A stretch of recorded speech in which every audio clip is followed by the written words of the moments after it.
जय श्री माता जी। उपस्थित सभी साधकों का हम स्वागत करते हैं। सामूहिक ध्यान की शुरुआत हम सामूहिकता में कुंडलिनी चढ़ाकर बंधन लेकर करेंगे।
सामूहिकता में 3 महामंत्र और उसके बाद श्री गणेश मंत्र का पठन करेंगे।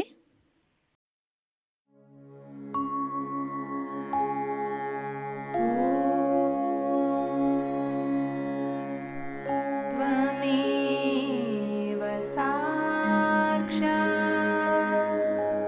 श्री महालक्ष्मी महासरस्वती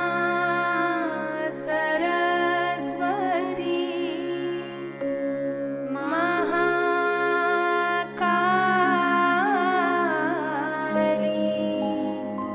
त्रिगुणात्मिका कुण्डलिनी साक्षात् श्री आदिशक्ति माताजी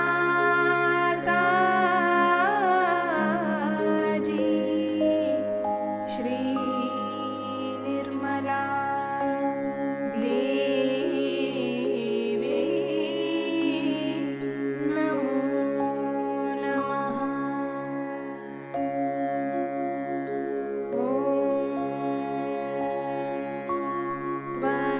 त्वमेव साक्षात् श्री कल्की साक्षात् श्री आदिशक्ति माताजी श्री निर्मला देवी नमो नमः।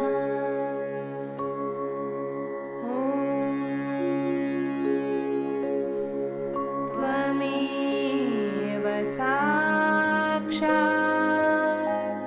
श्री कल्की साक्षात् श्री सहस्रार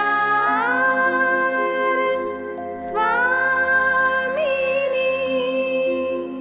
मोक्षप्रदायिनी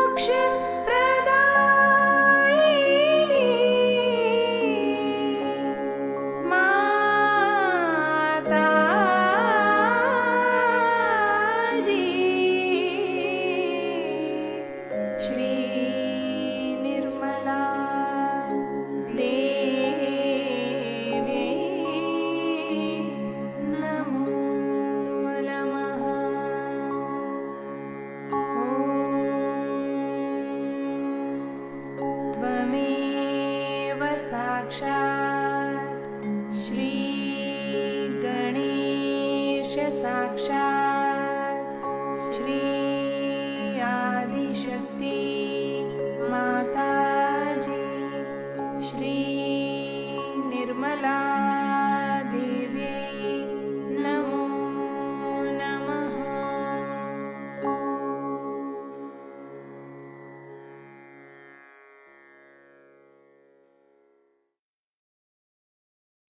सामूहिक चित्त को केंद्रित करेंगे सहस्त्रार पर।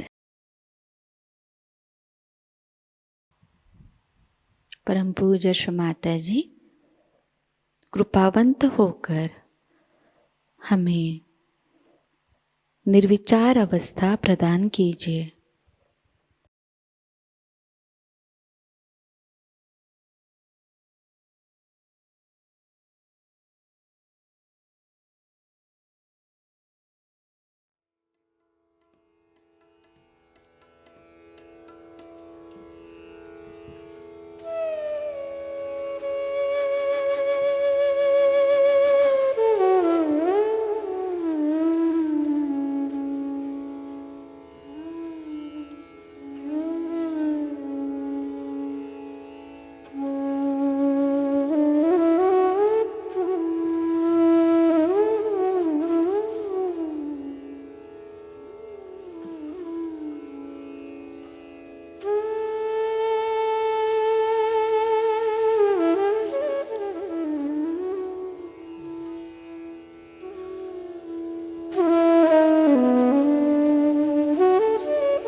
इसी निर्विचार अवस्था में हम श्री माता जी की अमृतवाणी को ग्रहण करेंगे।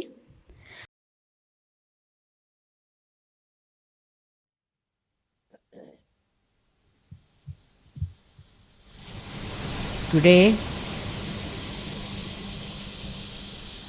we have assembled here to do the Guru Puja. The word Guru comes from the one which is magnetic. The person who is magnetic, the one which attracts the attention of the seekers, is the Guru. Also, it means the heaviness, or you can say a person who is very steady, who is very deep, who has the knowledge, and who can act like the Mother Earth. For the power of magnetism in the Mother Earth also is called as magnetic, but in Sanskrit is Gurutvakarshana. Means the attraction of the heaviness of the Mother Earth. But actually it is a power of the Mother Earth that makes us stand properly on our legs when it is rotating with such a tremendous speed. Otherwise, we would be all thrown away. With that velocity that she is moving, we are still attached, or we are one. In our balance is only because she has gravity. This gravity has to be in a Guru. Gravity means a kind of a serious understanding of oneself and one's own responsibilities. So a Guru has to be very steady. In these modern times, people are very mobile, all the time agitated, all the time getting disturbed. With small things happening here and there, they get disturbed. They meet people who are not of any quality, then they get disturbed. These disturbing qualities come from our deficiency in our gravity. A person who has gravity doesn't get depressed, neither get excited, nor get overly enthusiastic, nor is he very sad or unhappy. So he is in the center. He is in the center of his being. But how do we become the Guru? That is very important for Sahaja Yogis to understand. Many have felt that they are Gurus, they have tried to behave in a funny manner and have lost their Guru position.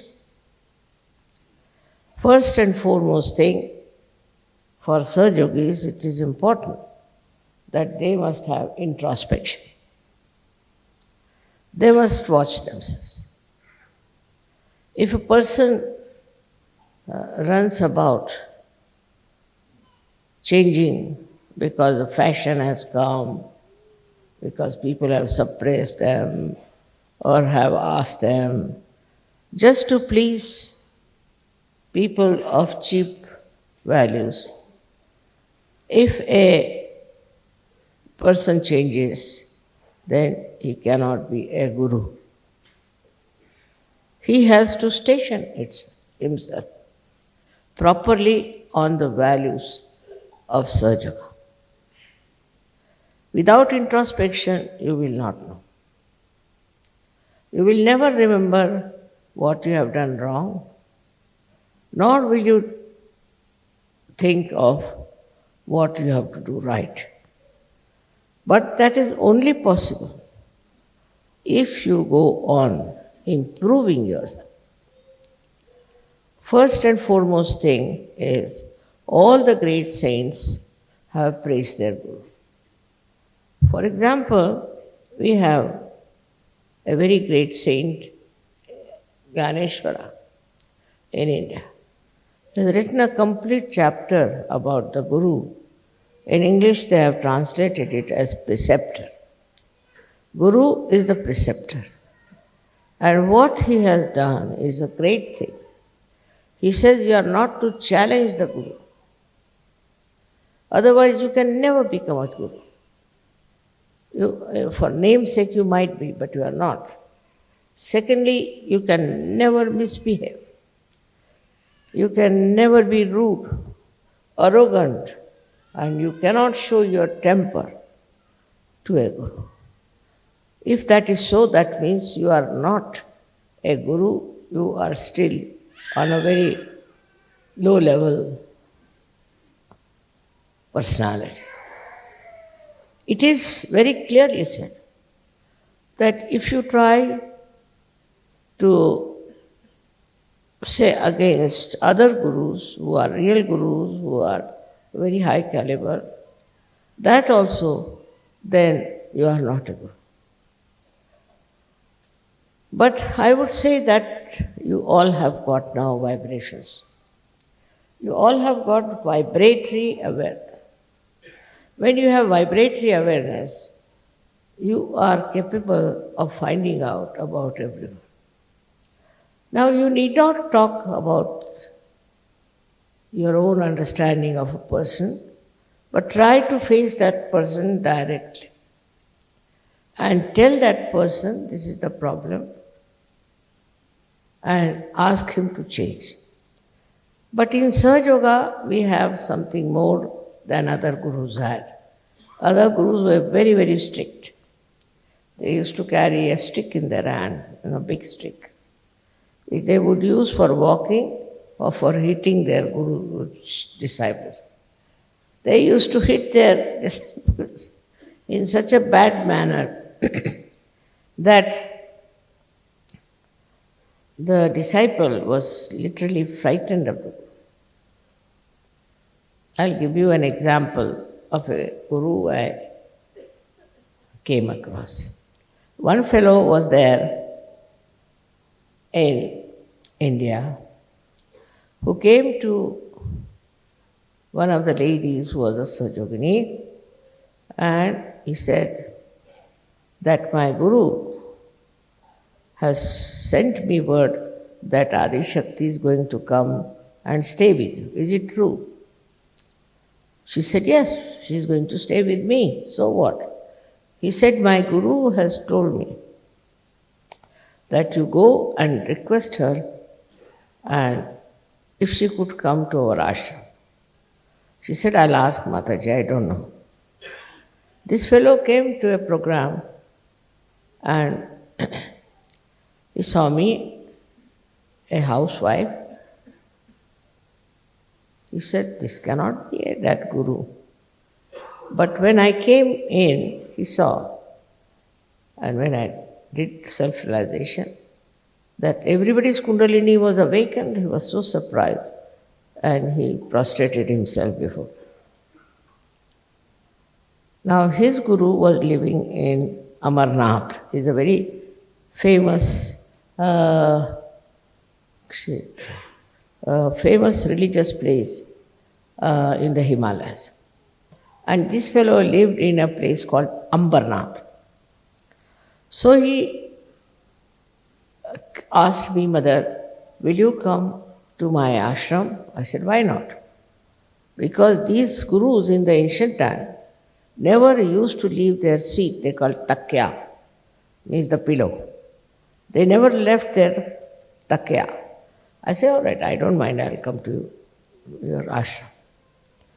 So just keeping quiet all the while. So I went there, this guru fell at my feet and he was very, very respectful. And then we came back home. So this fellow started telling me, if you don't tell my guru, I would like to tell you that I have got a very bad agya.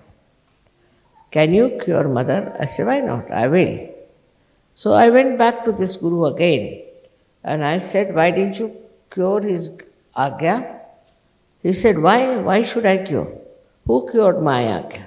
I worked out myself. I had to introspect, find out, and I cured my own agya. And why should I cure his agya? Let him, Lord, let him work.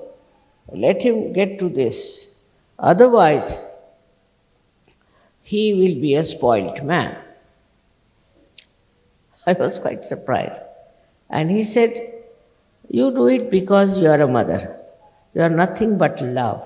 And that's why you are doing it, all this for others. But not me. No guru will open the agya of his disciples. I said, then why are you a guru? He said, because we have to guide them.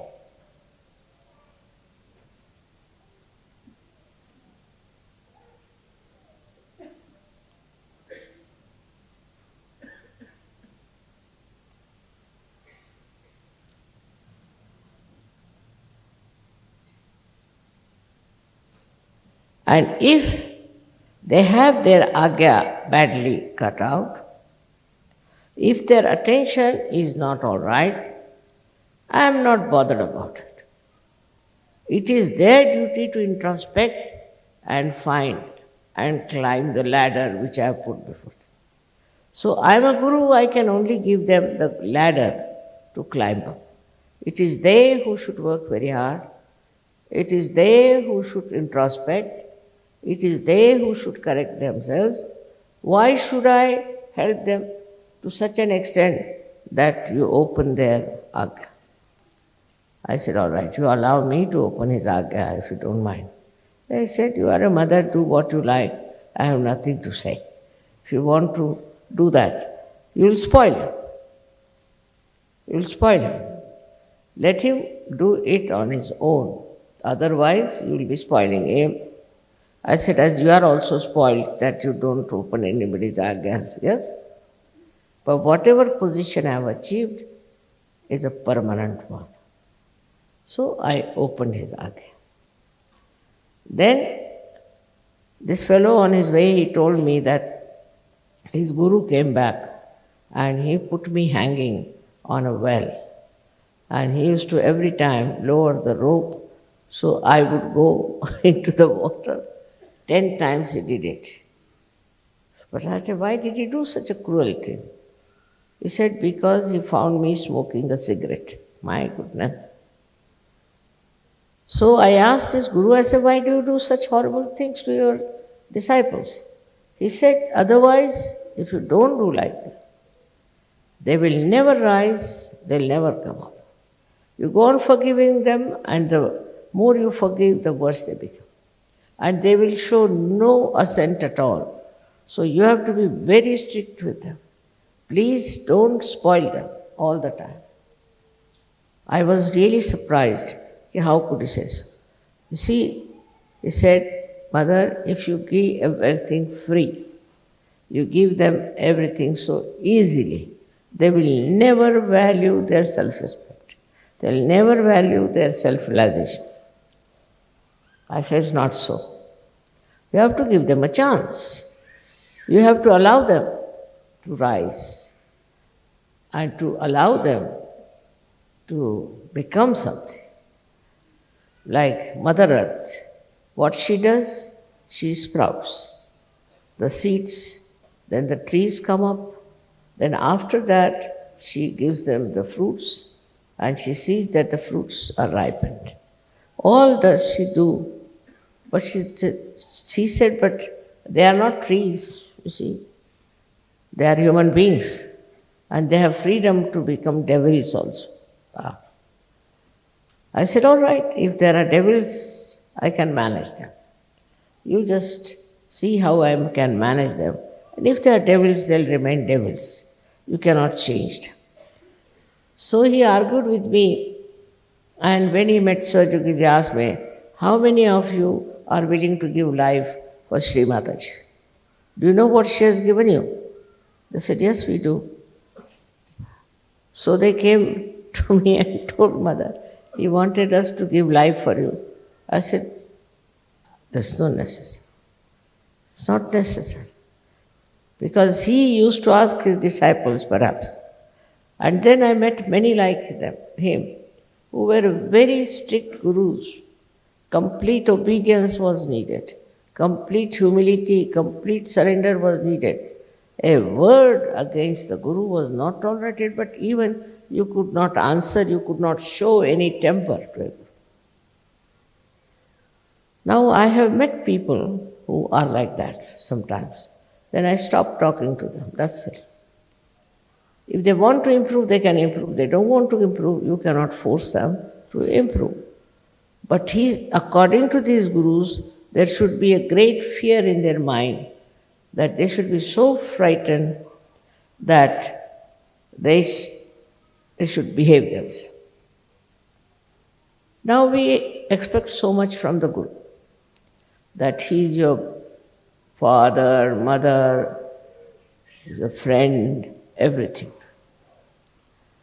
He is a pure person who just wants your ascent. He wants to look after you. He wants to guide you, wants to protect you, and takes you to the life of spirituality. And this is the way a guru has to work out. But what is expected of the disciples is even much worse. The disciple has to be absolutely a pure person. He should have a pure desire to become a spiritual person. If he doesn't have this pure desire, he has some other desires, then absolutely useless. Like some people come to Sahaja Yoga, I have seen it. They want to make a name out of themselves. They become great masters of everything. They want to dominate everything. That is not important. There are some people who try to make money in Sahaja Yoga, a way of making money. That also absolutely wrong. And not only that, but it's very low level that we want to make money out of Sahaja Yoga. Then there are people who just come here for some politics. They go on saying things here and saying things there. All these things are not going to give you any ascent whatsoever. You have come here only to achieve a great life of spirituality, of becoming a guru. Now also this politics business is quite a lot. People try to enjoy the position of a leader. So they try to keep that position in a very special way. There's no need. If you are a leader, because you are a great master, you will remain. Nobody can challenge you. Nobody can dethrone you, and one should not get disturbed with any such fear. Sahaja Yoga is a yoga in which fear doesn't play any part. There's no fear for you. Only thing for your ascent, it is necessary that you introspect. Try to find out what have you been doing. Are you absolutely a humble person? Do you do whatever is told to you? Supposing I tell somebody, just go to, say, some place. He may not go. He'll come and tell me, Mother, this happened, that happened. Some excuse. He may not go. But that's not being good. If you have been told to go to that place, there must be some meaning and you have to go. You have to obey. If you are not obedient, then you cannot become a guru, because if you cannot obey, how can others obey you? This obedience is not for any personal gain of the guru, not at all, but for your gain only, for your education, for your ascent. So if such a view is taken, then what happens? That you start getting all the qualities of a guru. Firstly, a guru cannot be fussy man. First and foremost thing. I want this house, I want that thing, I can't like this, I can't like that. If a person who does not know how to get detached from all these habits, he cannot be a guru. How can he ascend? Of course, you have to try that you get rid of all these habits. There are funny habits which make you miserable, doesn't make miserable others as it makes you miserable. No habit should cling to a guru. First and foremost is that he has to be beyond time. He should not worry about time. Many a times I have seen people, if they have to go to an airport, for example, something enters into their body, they become speedy suddenly, everybody. Even if I have to go, I am going. All of them will become speedy. Everybody starts running helter-skelter. Why? I am going, you are not going. But it happens. Like that, if you tell somebody you have to go to a function or for some felicitation, people start jumping about. That's a very modern disease. It was not before. So they start seeing that we are getting late, getting upset. But if you go on worrying like that, you don't go beyond time. And when you go beyond time, you control time. Time is with you all the time. Whenever you go, it happens. I'll give an example of that. We had a little girl in Kabela who fell down. And she broke her hand very badly. I was about to leave for America. I had come out of my room. When I saw the child, I said, all right, doesn't matter. I'll cure this child first. They said, no mother, but you're plain. I said, it's all right, forget it. So I got the child, treated the child, and she was all right. And after, I think, half an hour, I left. I left for the airport.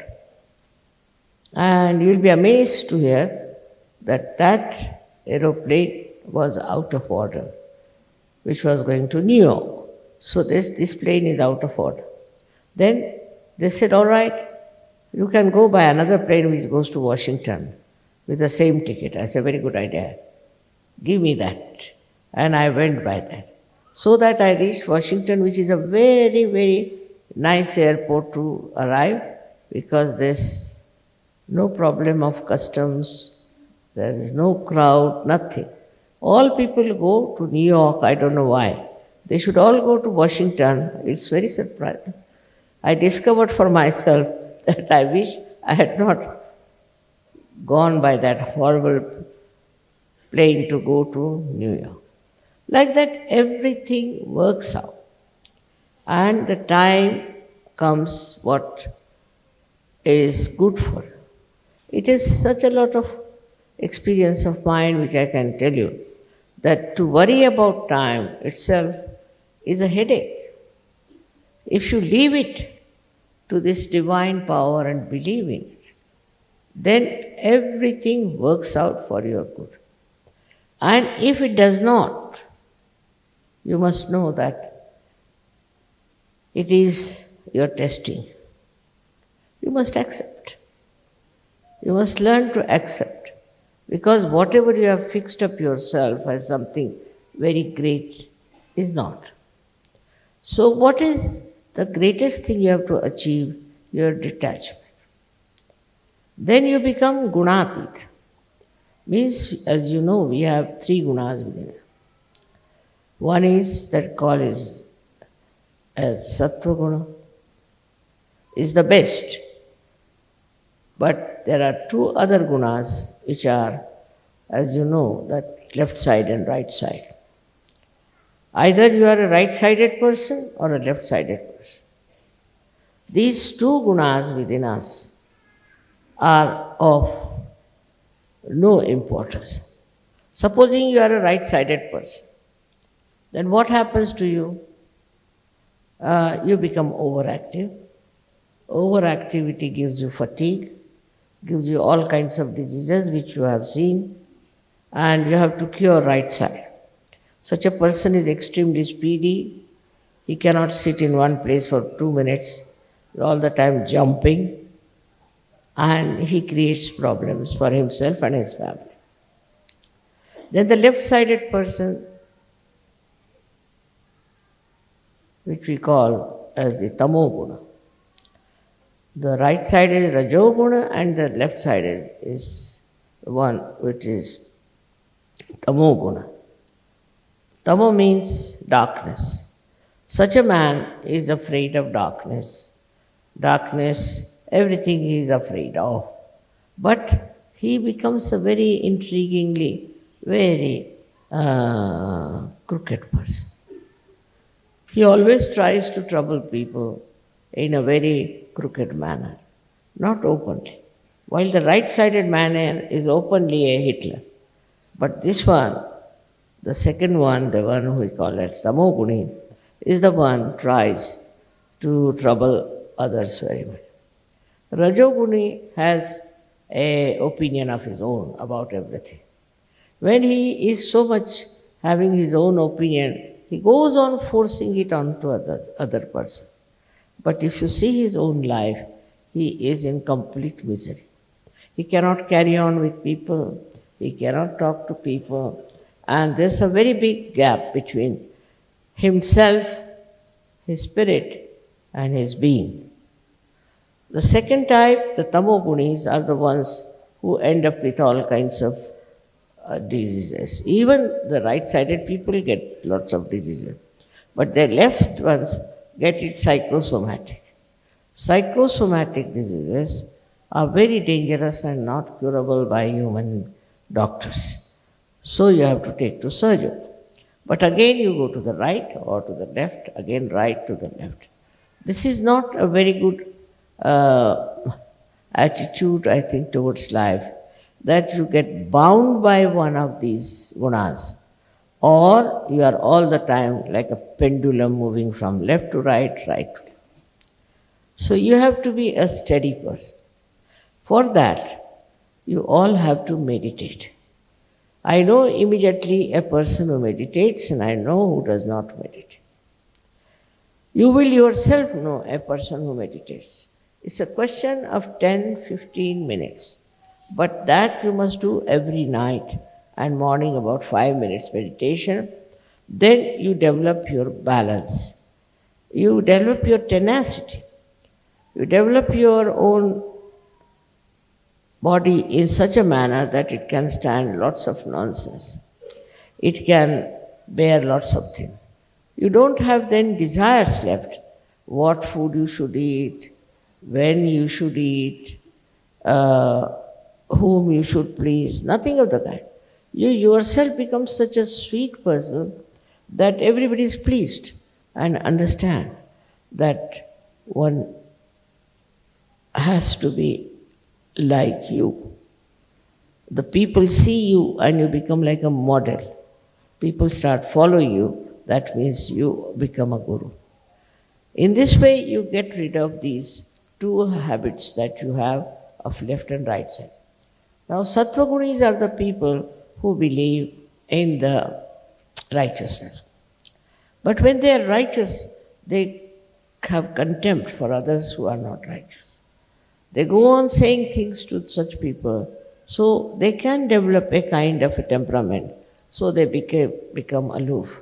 They can go to Himalayas, sit there and not to meet anybody. Get out of the society. Get out of all your relations, everyone, and just establish yourself as a big guru somewhere. This kind of also another generation is there, which is of no use. I met some of them when I was in Haridwar, and I told them, what are you doing here in the Himalayas? He said, we don't want to face human beings. They are useless people, they are good for nothing. You do anything for them, they go on troubling you, we don't want to be there. So I said, why have you become guru? If you cannot manage them, if you cannot get out of the troubles they are giving you and out of all those things and remain in your peace, then what's the use of becoming this? He said, we have had enough of it. Some of them were over 100 years of age and all that. But I said, what's the use? Your life is of no use. You are staying here alone somewhere in the jungles. He said, the tigers, the snakes, all of them know us, that we are great. They don't trouble us. But these human beings are trouble. If we go down, they'll trouble us and torture us. We don't want to go there. Because they're very ambitious or they are very negative. Something is wrong with the human beings. None of them have reached a perfect state.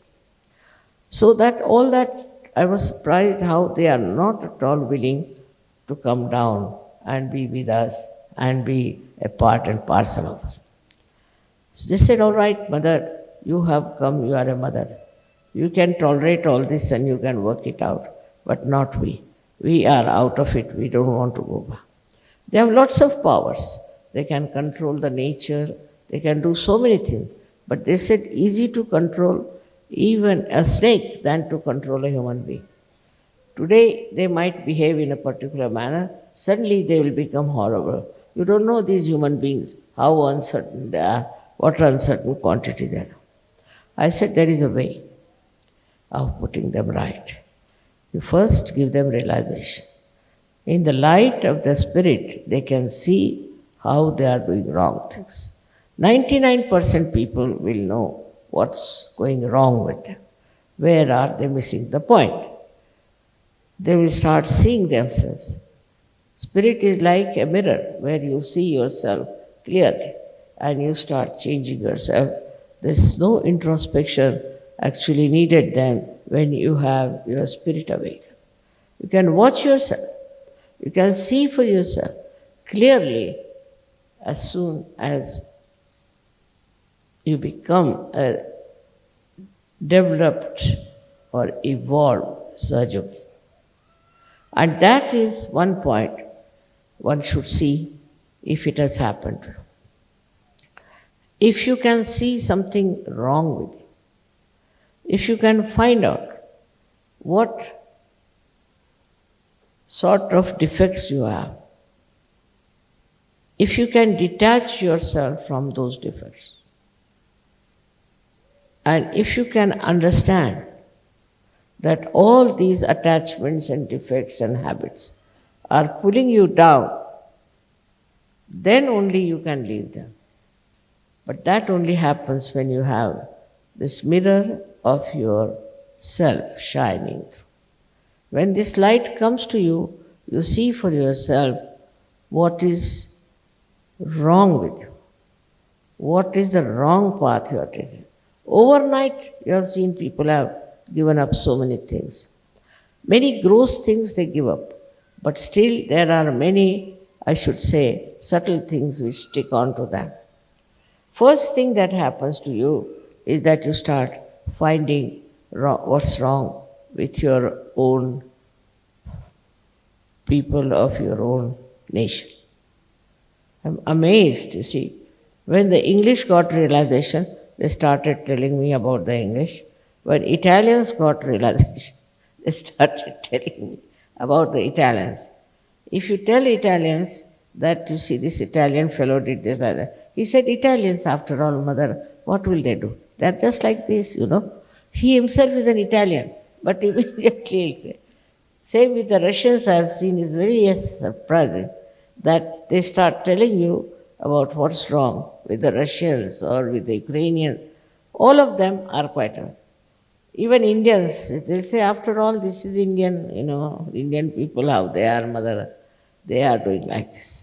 I was surprised that they themselves being Indians, how are they immediately telling me about the Indian? And many things I have come to know about these countries through the Sahajogis only.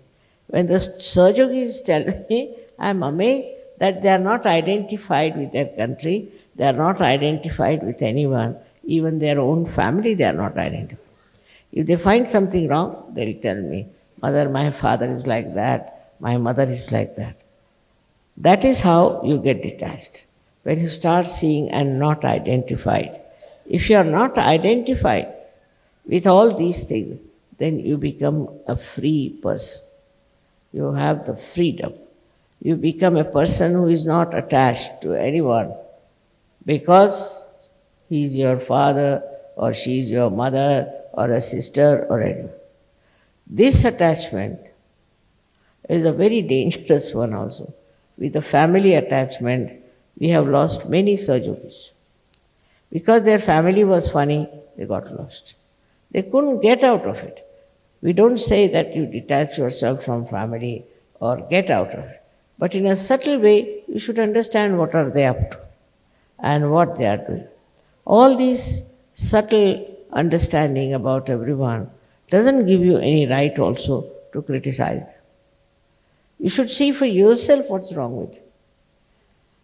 You know, all these subtleties you criticize that such a person is such a person is such.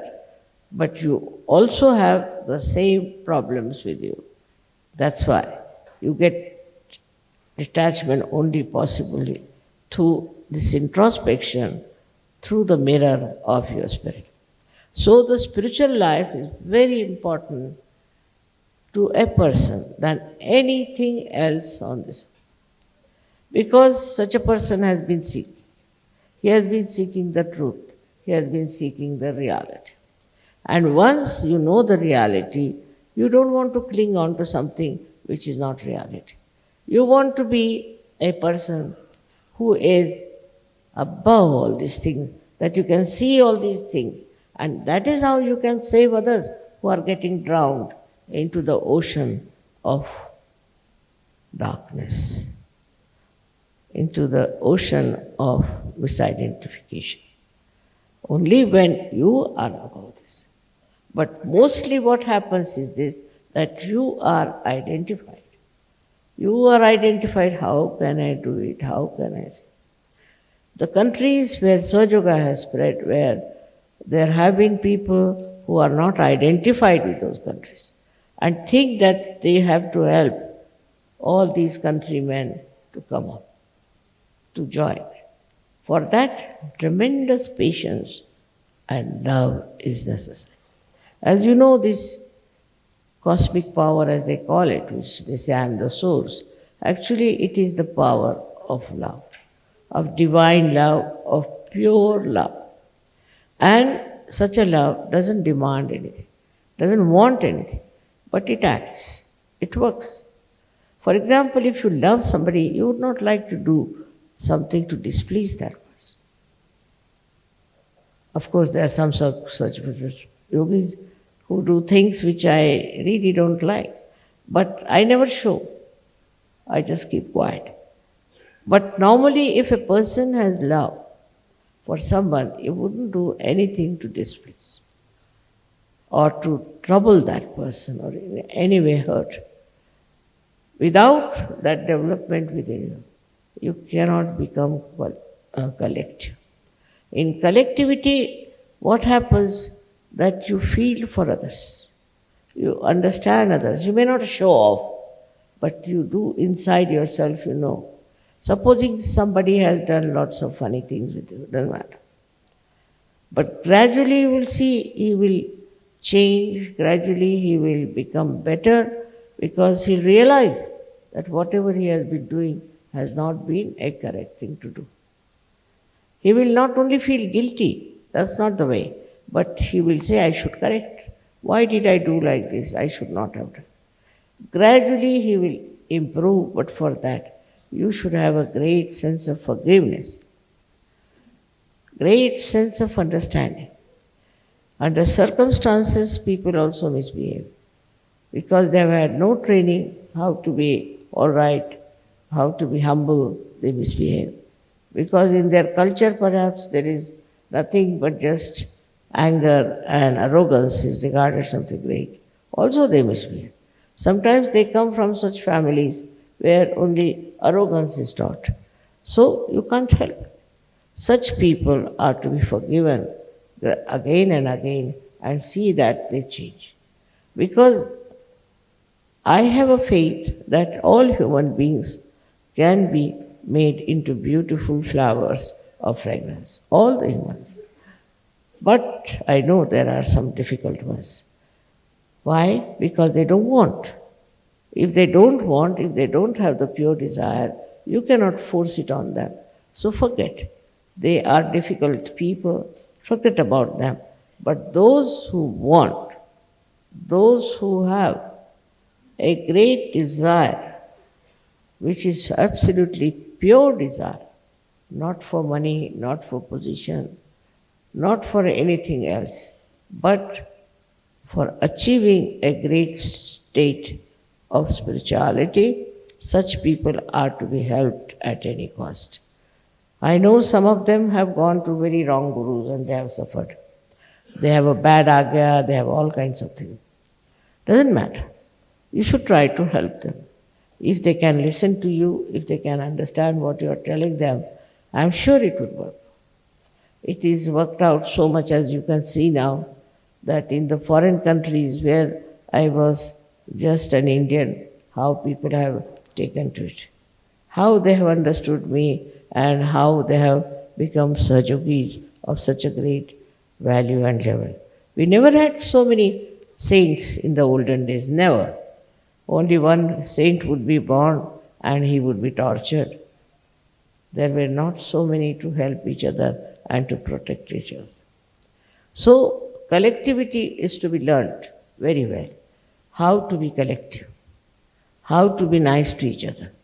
Because later on, when you become the guru, when you have to guide the people, you will know what are the problems of the collectivity are. Also, you will know how to overcome that, how to make collectivity perfect. And once you learn that thing, you will be amazed that you have mastered the art of being a guru. I would like to see so many of you becoming a real guru, real masters, not only in your jobs, in your talents, but in your own life. People should say that such and such person is a real guru. For that, as I said, you must learn obedience, complete obedience. Should not question the guru. Whatever is told to you must do. Though in Sahaja Yoga I do not say that. Today is the first time I am saying it, because I find so many of you fall a little short of becoming perfect. You don't have to sacrifice anything, I have told. You don't have to give up anything. You don't have to give up your families or anything and do odd things just to show that you are perfect. But it's something, a state within yourself which you have to establish, where you become extremely humble, obedient, and you will be glowing with this light, I am sure. Once you understand the importance, then you will dedicate yourself to become a personality of a rare quality. It's very difficult, as people something say, but I think the easiest thing to be, because that's the most comfortable way of living in life. No use fighting, no use quarreling, nobody trying to show off and all that. The care of everyone, the suggestion of care is very much satisfying for others. Little care here and there. People like it, and that only comes from a very noble soul who bothers about small things, about whatever others need. It's not for your own advancement. It's not for your own sort of leadership, whatever you may call, or for your own positions. Then you are falling short. but it's for your own ascent, for your higher life, that you give up all these ideas of leadership and this and that. It's absurd the way sometimes I find some Sahajogis are so anxious to assert themselves as leaders. It's not correct. So many times I have explained to you that your own development, your own correction, your own position in Sahaja Yoga will say what you are. Whatever others may say doesn't matter. What you say about yourself, truly, truthfully, is the reality. And you must face yourself all the time. I would say especially for the ladies, because I am a woman and I have worked very hard all these years. And as a woman, I must tell that all the ladies should try. Because they always say we are Shaktis. But in their life, I don't see there's any work done as Shaktis. Only they're sort of dependents all the time on Sahaja Yoga. They have to stand up in their own freedom. They have to be independent. And they should have right ideas about everything. I'm sure if the ladies come up that way, Sahaja Yoga will spread very much. Men are working much more for Sahaja Yoga than women are. I can understand, because they have families, they have children, this thing. But the most important thing is that once you take to active Sahaja Yoga, then your children also come up well, the family is also looked after. After all, there is this divine power which looks after all of you. You must believe that this divine power thinks, understands, it organizes, above all it loves you. This divine power has to be understood, that it is now your own, and that you are in the realm of this divine power, where you won't have any problems whatsoever. If you leave things to the divine power, it will all work out. As you know about this scientist who found out about me, I have to just say that he asked me that, how is it this so many hearts are made here? I said people were singing the song, sitting in the heart of the universe. So these many hearts have come up. But he said, still, does this power hear? I said, no, it's me only. I can hear. I was hearing the song, and then the power organizes everything. It's something to be understood very well, that the power within you, what you have, understands, and understand you also. It is a way of power which is your own power, but you cannot control it.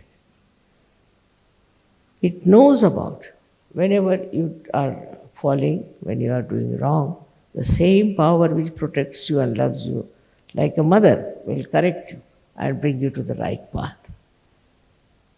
I think now a new century is starting, and so many things have to happen. And all of you must decide that you will do this or that.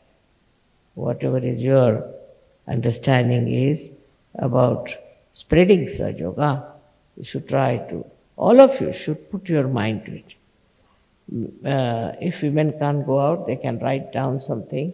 They can write about their spiritual ascent or about whatever their experiences are. So in any case, all those who have got also very miraculous photographs, they should send it over here. Very important is because this gentleman is coming here in September and he is going to analyze all of them. So it will be very nice of you if you can send it. Also, you write down about your different experiences you have had in Sahaja. That will be also a good idea. He told me that he would like to publish a book like that. And now the time has come for us to publish our miracles that have taken place. All of you have had some experience of the miracle. So I have to request you to send you as soon as possible, written well, in English language or in Hindi language or Marathi, because I don't understand other languages. And please don't send me in other languages. We'll have to appoint somebody to translate them in 14 languages, difficult thing. So I would request you to send that. I am sure today's lecture you will again go through it and understand it and work it out. May God bless you.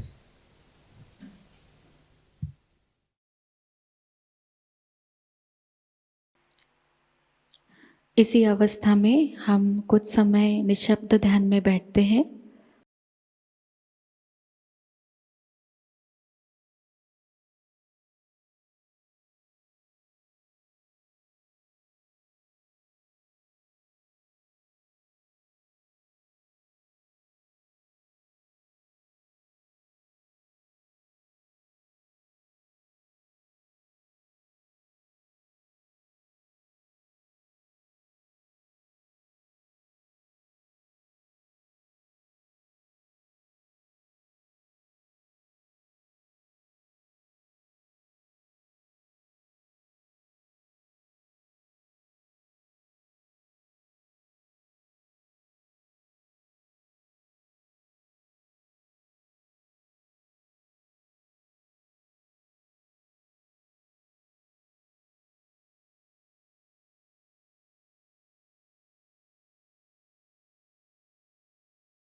परम पूज्य श्री माता जी, आपकी परम कृपा में हम सदैव सामूहिकता से जुड़े रहकर आपके श्री विराट और श्री विराटांगना स्वरूप के आशीर्वाद को प्राप्त करें। हम सदैव निरानंद अवस्था को प्राप्त करें।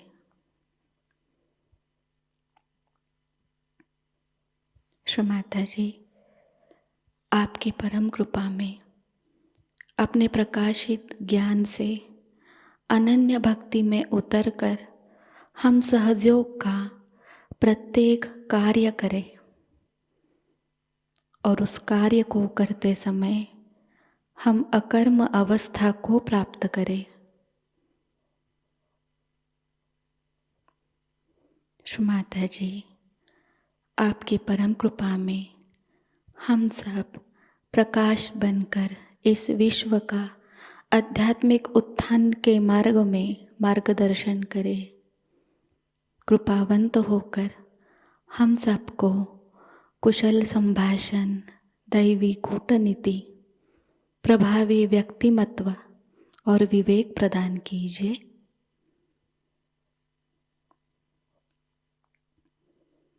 श्री माता जी, आज का यह सामूहिक ध्यान हम आपके श्री चरणों पर समर्पित करते हैं। कृपावंत होकर हम सबको और इस विश्व को आशीर्वादित कीजिए। परम पूज्य श्री माता जी को प्रणाम करेंगे और सामूहिकता में कुंडलिनी चढ़ाकर बंधन लेंगे।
आज का यह ध्यान सत्र यहीं पर संपन्न होता है। जय श्री माता जी।